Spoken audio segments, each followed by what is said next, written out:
From Renetus Wellness, it is my great privilege to share this space. Definitely, the honorable fellows, those who are sitting in front of my dais.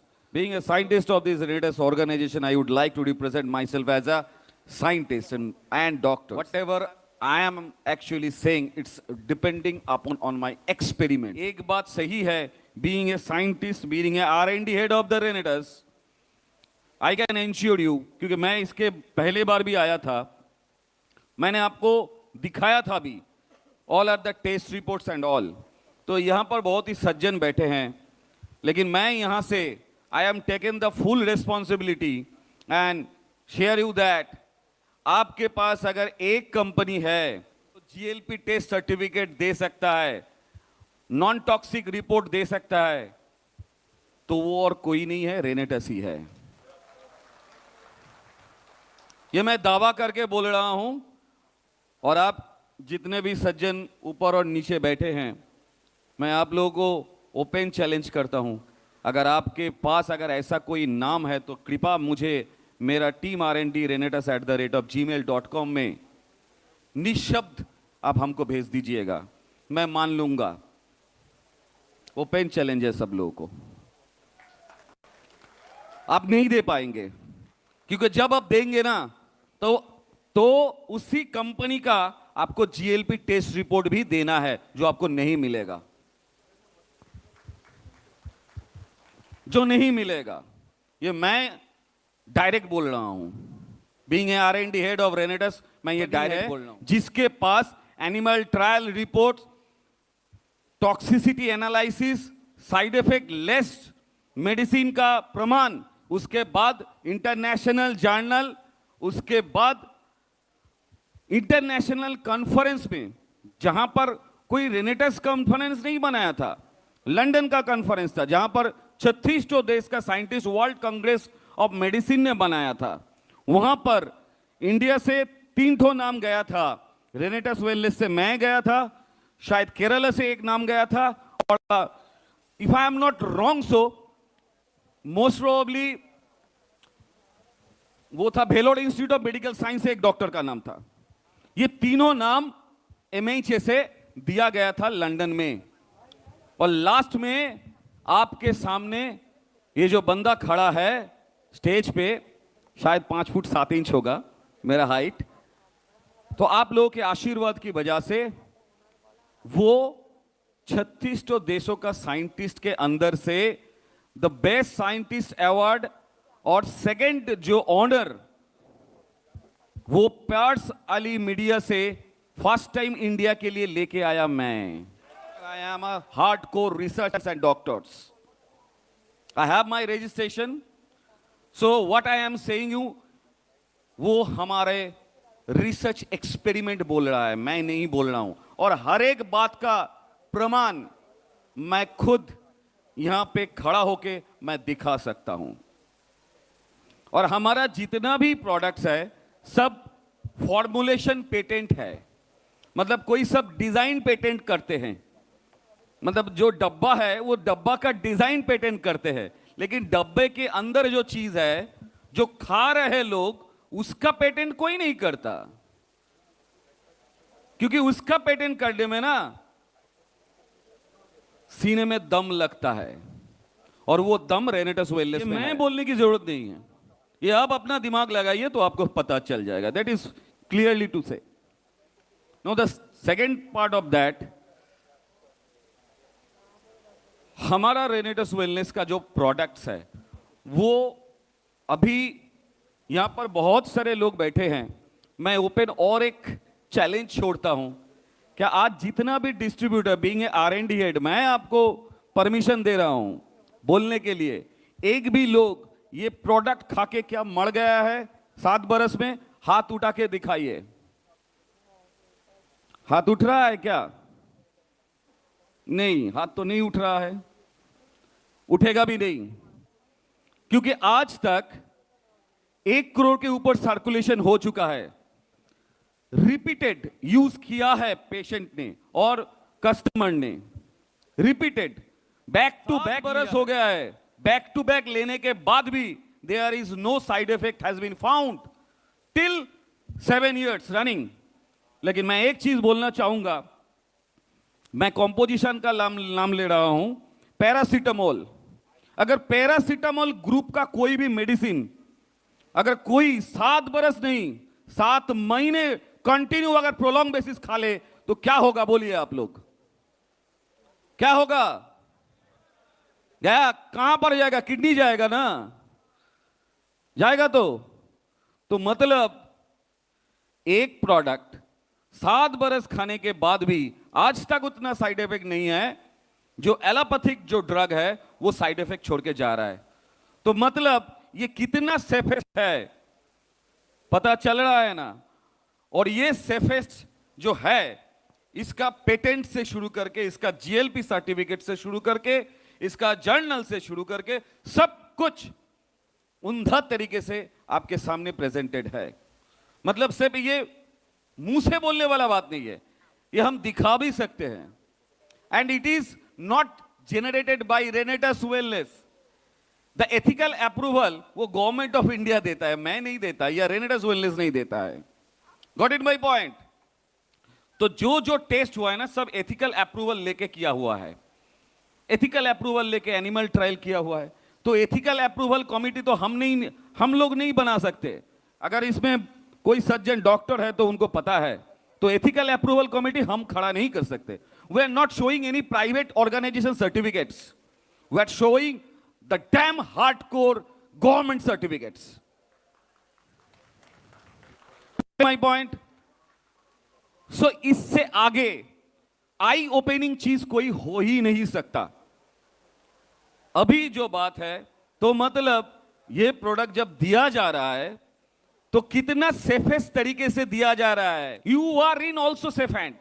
मतलब भगवान करे आपको दूसरा company के पास जाना नहीं पड़ा। अगर जाते, अगर उसका सर्टिफिकेट नहीं रहता या टॉक्सिसिटी रिपोर्ट नहीं रहता तो हो सकता है आपके पास बहुत कुछ एलिगेशन अभी तक आ गया होता। तो मैं आपको रिक्वेस्ट करूंगा, इनके ऊपर भरोसा आप पूर्णतः रखिए, because you are in safe hands.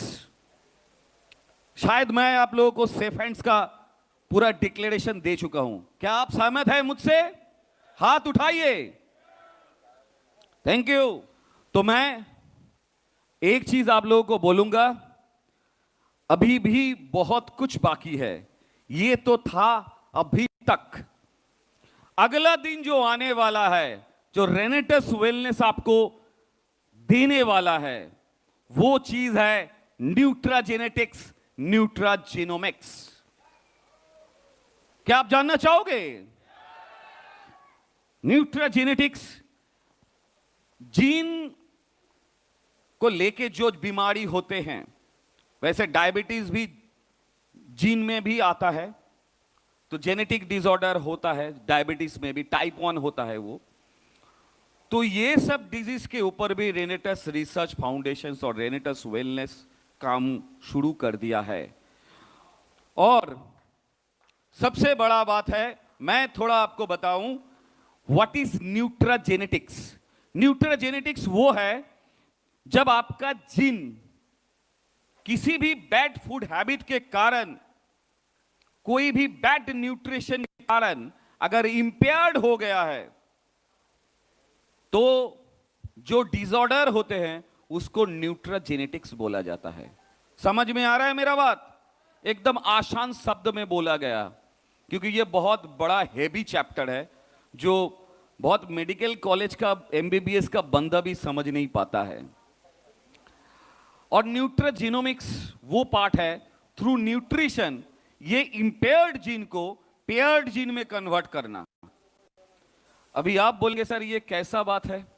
आप लोगों का जो बैड फूड हैबिट, ये आपका बॉडी में रेप्लिकेट हो रहा है डे बाय डे। आप लोग क्या सोचते हैं? आप लोग सोचते हैं सेल, सेल से टिश्यू, टिश्यू से ऑर्गन, ऑर्गन से सिस्टम, सिस्टम से बॉडी। ये आप जानते हैं ना? क्या सही बोल रहा हूं? मैं नहीं, ये भारी शब्द बोलने से पहले मेरा पूरा मतलब एब्रिविएशंस देना पड़ेगा। मैं his excellency ambassador professor sir doctor Rajdeep Dutta openly इस मंच से मैं बोल रहा हूं, मैं पूरी तरह से इस बात पे सहमत नहीं हूं। क्यों? आप तो सेल का बात कर रहे हैं। सेल आया कहां से? सेल आया डीएनए से, जीन से आता है सेल। क्या आपका पिताजी का जो डिसऑर्डर, वो जब पहले आप जन्म लिया था माता की उम्र में, तो स्पर्म में वो एक दाना जो स्पर्म है उसमें ही आपका पिता का जितना भी डिसऑर्डर है वो कोडेड था। इसीलिए आप लोगों को देखने में आपका पिता जैसा लगता है, आपका माताओं जैसा लग सकता है, या अगर देखने में नहीं लगता, आप बात करने का ढंग में भी सिमिलरिटी आता है। ये जीनिक एरिया से ही आता है, राइट? तो अभी जीनोम स्ट्रक्चर में बात, जैसे पिताजी का हर गुण आता है वैसे दोष भी तो आएगा, क्योंकि वो ही दोष आपका पिताजी का जीन में बैठा हुआ है और वही से स्पर्म निकलता है। तो sperm is also containing a cell, और अ सेल कंटेनिंग डीएनए, और वो डीएनए में भी वो चीज आता है। और माता का भी जो उम्स निकलता है उसमें भी माता का डीएनए रहता है, जिसको क्रॉसिंग ओवर होने के बाद एक जाइगोट बनता है और उसी जाइगोट से आप बने हैं। तो वो जो डिसऑर्डर है ना, वो उम्र में भी आता है। अभी उसको थ्रू न्यूट्रिशन रिवर्स करना ही रेनेटस वेलनेस का अगला रिसर्च का कार्य है, जो कि प्रूव्ड है। तो अगला रिसर्च हमारा जाएगा Nutra genetics and Nutra genomics के ऊपर, जो ऑटो इम्यून डिसऑर्डर को करेक्शन करने में मददगार साबित होगा। इतना भारी भारी नाम आप लोगों को जानने की जरूरत नहीं है। इसमें बहुत सारे जीन रेस्पॉन्सिबल है, जैसे फोलिक एसिड के लिए MTH FER, उसके बाद CDS3A, ऐसा बहुत सारे जीन हैं जो अभी हम बोलेंगे तो आपके सर के बहुत ऊपर से चला जाएगा। सोचने की जरूरत नहीं है। वेलनेस मिल के एक ऐसा चैट जीपीटी बना दिया, वो चैट जीपीटी का नाम है इम्यूजेन, वो चैट जीपीटी का नाम है कड़ायु। इसको ऐसा थेराप्यूटिक बना दिया जो आप लोगों को सोचने की जरूरत नहीं है। और आप लोग, हमने जो रिसर्च किया वो रिसर्च का डॉक्यूमेंट भी आपको बहुत जल्दी आपके सामने होगा। उसमें हमने देखा है about 60% RNA has been managed by our immunogen because it is nano encapsulation based medicine or nutraceuticals. Nano होने के कारण वो बहुत जल्दी शरीर में घुसता है, और जैसे ही वो शरीर में घुसता है, ब्लड से 20,000 गुना छोटा होने के कारण ब्लड में किसी भी टाइप का अगर प्रॉब्लम हो तो आराम से वो घुस जाता है, क्योंकि ब्लड से 20,000 गुना छोटा है जो कैरियर न्यूट्रास्यूटिकल्स है। और जो टॉक्सिन है, जो हैवी मेटल्स है, उसको सॉल्युबल और अनसॉल्युबल फाइबर से फाइबर एनकैप्सुलेशन करके एम्पैकिंग करके बड़ा कर दिया जाता है। और वो बड़ा अणु ब्लड से 10 गुना बड़ा है, तो जैसे ही ब्लड से 10 गुना बड़ा है वो ब्लड में एसिमुलेट नहीं हो पाएगा, क्योंकि ब्लड से बहुत बड़ा है। तो कैसे एसिमुलेट होगा, कैसे घुसेगा ब्लड में? 10 गुना बड़ा है, कैसे घुसेगा? और जो कैरियर ड्रग है वो 20,000 गुना छोटा, वो फटाक से घुस जाएगा। तो कैरियर ड्रग जो शरीर के लिए जरूरी है वो आराम से घुस जाता है through nano technology and through nano encapsulation and polymer encapsulation. वो बाकी जो टॉक्सिन है वो बड़ा अणु बन जाता है, और वो इनसॉल्युबल फाइबर के साथ कनेक्ट होने के कारण, आप जानते हैं इनसॉल्युबल फाइबर को कभी भी एसिड या कोई भी बेस से उसको आप डाइल्यूट नहीं कर सकते। कभी भी ईशोक गुल को ट्राई करके देखिए घर में, ईशोक गुल को कभी एसिड में एसिड डाल के देखिएगा वो घुलता है कि नहीं। या साबुन, वो जो साबुन होता है ना, साबुन पानी में भी उसको घुला के देखिए, घुलेगा नहीं, क्योंकि वो इनसॉल्युबल फाइबर है। वो इंसोल्यूबल फाइबर इंपैकिंग करके उसको डायरेक्टली लेके आता है। जब हजम नहीं होता तब क्या होगा? जब हजम नहीं होगा तो उसको तो इंटेस्टाइन में जाना ही है ना? क्योंकि जब इंटेस्टाइन में जाएगा तो इंटेस्टाइन को झाड़ू की तरह क्लीन करते हुए मैला जो है इंटेस्टाइन का वो लेते हुए इनसॉल्युबल फाइबर पॉलीमर इनकैप्सुलेशन के साथ जितना भी टॉक्सिन है उसको लेके बाहर निकल जाता है। और इसका दो एक्सक्रीशन प्रोसेस है। उसका एक एक्सक्रीशन प्रोसेस है आपका स्टूल, और एक प्रोसेस क्या है?